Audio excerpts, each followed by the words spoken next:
What up, War Report family? It's your boy B Will, back with the second edition of Betting with B Will. The first time around, we covered some ground rules, we went over standard bet values, we went over point totals, money lines, and spreads, and even made a little sample bet on the Auburn team win total for 2021. But now, we've got some more learning to do, so let's get into it. All right, got my man Ike Jones back in here with me because he's got some more learning he wants to do along with all the audience who also needs some more details on sports betting and how to make some safe and responsible bets. Ike, how you feeling, man? I'm good, man. You know what I'm saying? I got my $2 ready to make this bet. You know what I'm saying? We finna come up in the world, you know what I'm saying? $2 at a time, baby. Let's go. All right, $2 at a time. We gonna do what we can do, the best we can. All right. This time around, we're gonna cover line movement. Line movement is a little something that happens when you first get the opening line set out by the casinos and sports books. It starts at one place, but depending on which direction the public bets it, it may change. Now, this may sound like it's not too big of a deal, but actually, you can make a bet on Monday that is drastically different than what's available to you on Friday. So it's important to know what moves the lines and when is the best time to make your bets. So what we did is we took the opening and closing lines from Auburn versus Georgia, the football game in 2020, to give an example of how this works. As we see here, when the lines came out on Sunday afternoon, Georgia was favored by 7.5 on the spread, a 280 value on the money line, and the point total was 45 for the game. Now that was a pretty, I guess a decent bet based on what had been seen from both teams in their first games. But let's say you had Georgia dominating the game, which unfortunately they did. This wasn't a bad bet for you either way, before or after. But for our purposes, we need to be mindful of one thing. Football is a 7-point touchdown game. 7.5 is a much different proposition than just 7.0 straight up. One touchdown victory is not unusual. 31-24, 17-10. These are normal scores. However, winning by 8, though is very, very possible, it makes it a very, very, very different bet. If a team is up 7 and the opposite team is driving late, whether they're not going to go for a field goal, they have to score 7 in order to tie the game. So a 7-point victory right there is much more likely for the team that's up, which means what are the chances that the team that's up is going to get the ball back and then drive the field to kick a field goal? They're not. They're going to hold the ball for possession late in the game to make sure that the other team cannot score. So if you need them to win by 8 points to cover that 7.5, you're tough, out of luck, and you probably won't get it. But a 7-point bet is much different in that it, number one, allows you to get a push because a 7-point victory in football is very likely, it's very common. And number two, again, it's not going to put you out of the way if you need to win by 7 because the increments are going to go by 7, 4, and 3 very frequently in football because of a scoring margin. One team scores a touchdown, the other team scores a field goal. There you go. That's your 4-point differential. And the scores just tend to move in those directions at those increments. So we need to be very mindful because 7.5 and 7 is almost a world of difference when we're talking about spread lines in football. All right. I'm feeling like I need to tuck my $2 back in my pocket right now, but let me ask you this. Should I just stay away from the half-point spread? Like, is that a dangerous proposition? Like, what's the best rule of thumb when I see a half-point spread happening? From you, I don't know. I mean, it might just, other people might have different. How do you handle it? So the way I handle half-point spreads, the first thing you need to get in your head is, what do I think of either one of these teams? Coming into the Georgia game, we thought we were at least okay. We thought that Georgia was, susceptible to getting defeated, overrated a little bit. And we did not yet know that our offensive line had problems and that our offense was just seemingly shallow and not being able to be as diverse as we needed it to be. So going into that game, we thought we were kind of neck and neck with Georgia. We thought we had a puncher's chance, catch them early in the season with very little offseason. And a 7.0 spread for Georgia was reasonable. For us, I would have liked Auburn at 7.5 because it means, hey, I think we can hang in this game So 7.5 means if we are down late by a touchdown and we drive, but we don't quite get it, at least we can still cover because 7.5 and a 7-point loss means I still win that bet and I get my money. Now, not that game. If we're just talking about any two teams, if one team is significantly better than the other, and there are definitely going to be games where the spreads make you say, why do they value it that way? I think UGA is way better than Auburn if we're taking this game as an example. Then it wouldn't scare you that was a 7.5 because everybody who would have bet 7, honestly, did it matter? No, we lost by way too many points to have to revisit. Yeah. So it ended up not mattering. If you thought Georgia was the better team, you bet Georgia, you won some money, no problem. As you can see, the difference between the opening line and the closing line is a half point. The direction that the spread moves depends on the direction that people are betting on the game. Now, here's what I mean by that. Georgia started off as a 7.5-point favorite. If everybody had continuously bet on Georgia more and more and more, it would have gone from 7.5 to 8, from 8 to 8.5, from 8.5 to 9, and so on and so forth. As people's confidence in the bet, like the people are like, oh, y'all really like that bet. Well, I need to make it a more difficult proposition. Do you still like it at this number? You still like it at this number? Mm-hmm. All right, this is the kind of the sweet spot where people are hedging their bets, and that's where it sticks. That's where it sticks. So the closing line, as you can see, a lot of people came into this game thinking the same thing that we did. Hey, we can hang this year. They bet Auburn more than they did Georgia, and that's why the line actually closed just a little bit. There are some extreme cases where the spread can be 7.5 to start, and people would bet the underdog so hard that it bets down to a 4.5-point spread. You will see wildly different swings depending on the two people playing in the game, depending on if injuries happen somewhere midweek. Over the course of the week, news can break that one team is losing a great player, so maybe that favorite team isn't the favorite anymore.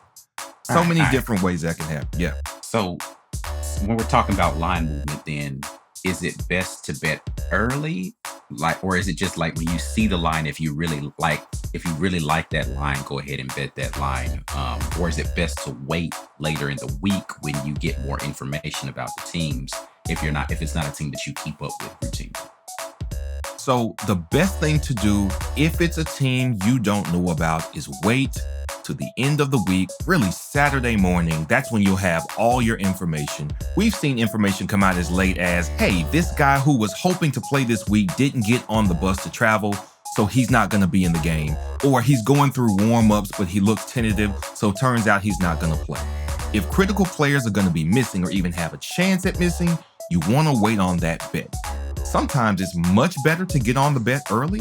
You're going to find some great values. For example, you can bet some games mid-season for the 2021 college football season right now. And if anybody has somebody as an underdog that you know is going to be better than what their perception is, you can find some really quality bets right now.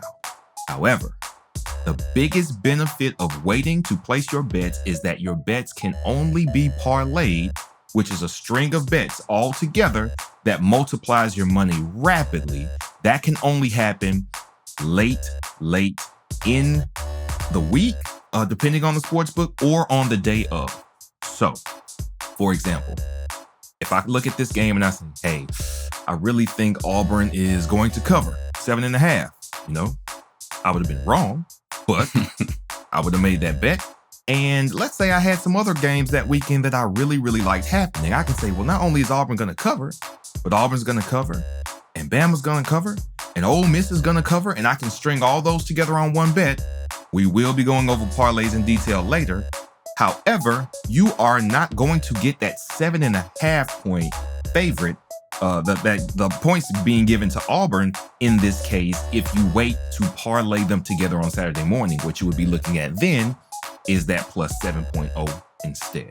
So, which that in this instance, that still would have looked attractive, right? A 7-point spread. You're like, okay, we could still cover that. Right. And in your mind, that's actually more likely that we'll cover the 7-point. Right. And if we really believe that Auburn was within shouting distance of Georgia going into that game, that half-point movement didn't affect us very much at all. However, in some games, again, it's going to be drastic how much that moves, and it could very much be the difference. A great example of that is in point totals. If you have two teams coming into a game that are known to be high-scoring teams, you're instantly going to get everybody pounding the over. We're talking a point total of 80 points for just a hypothetical Alabama versus Oklahoma. Everybody is going to be so sure that they're going to put up points that they would bet that over so hard that it ends up being upwards of 90 or 93 points. And that could be the difference between a win and a loss. 80 points is a very high total, but that's 40 points apiece. What if you could bet that right at the beginning of the week? Or you could wait and say, I like that bet. I want to anchor that in a parlay where I string some stuff together. Yeah, but you waited. Now it's 90. It's a 42-40 game, and it's an 82-point total. And now that over isn't the same bet. So that's the risk you run by waiting. But there's also some benefit there because if it isn't a high profile, an easy pick game, 2 high scoring teams or 2 low scoring teams, then there's a chance it could still be within shouting distance of what you expected to be the outcome, just like with this point spread for Auburn and Georgia. Okay, yeah, well, I'm feeling a little more reluctant to bet my $2, but we'll see. No reason to be reluctant, man. We're going to work through it. You're going to be betting with confidence before the end of the season, my boy. All right. So, similar to the first edition, we've also got a sample bet that we're going to place based on some early lines, and this week it is the very much debated Heisman Favorites. As you can see, we've got JT Daniels, Spencer Rattler, Bryce Young, CJ Stroud at Ohio State, and DJ, I'll call him DJ, at Clemson. So, Sportsbook is out. They've got our lines right here. Here are our values like we talked about in our first introduction. However, there's something important to note here. Nobody's played a down of college football this season. CJ Stroud has not played major minutes. DJ played some time against Notre Dame. He looked pretty good. Bryce Young hasn't played virtually any. Spencer Rattler had a rough start to his season, but he's at Oklahoma, finished pretty strong, and you know what Oklahoma's going to do with quarterbacks. JT Daniels has probably not proven as much to get the hype he's getting, but UGA's been picked and tapped early to be in the playoff and possibly win a national championship. So some of this, as we all know, Heisman favorites not just about the player and the talent, but the system and the expectations of the team for the season. So what these values represent, as we talked about last time, 500 plus 500, any number after that plus sign means $100 gets you this. So if I think JT Daniels is going to win the Heisman, I bet $100 on it. If he wins it, I have $500. Spencer Rattler, if I bet $100 on him to win the Heisman and he wins it, $700. So on and so forth. These are very, very good odds. And so I think they telling me JT Daniels is the favorite to win the Heisman based upon bets right now? they think JT Daniels is the favorite to win the Heisman. Okay. Now, what do you and I think about Kirby Smart in offensive football? Yeah. Definitely not the quarterback. Yeah, not the quarterback. And didn't their number one wide receiver get hurt in the offseason? Yeah, I don't know about that, cuz. Yeah, I'm not buying it either. So, here's what I'm going to do. I am going to put $50 on Bryce Young and $50 on Spencer Rattler. I'm making 2 Heisman bets. That $50 on Bryce Young, if he wins it, it gets me $500. $50 on Spencer Rattler, if he wins it, it gets me $350. Now, that's $100. So my $2 on CJ Stroud will get me like whatever that ends up being. So 2% of times whatever your money times 11. That's what it's gonna get you. That's get you $22. Yeah. Yeah. Let's get it, CJ. Good luck. But it's not a bad bet. And the reason it's not a bad bet is because Ohio State is in that conference virtually all alone.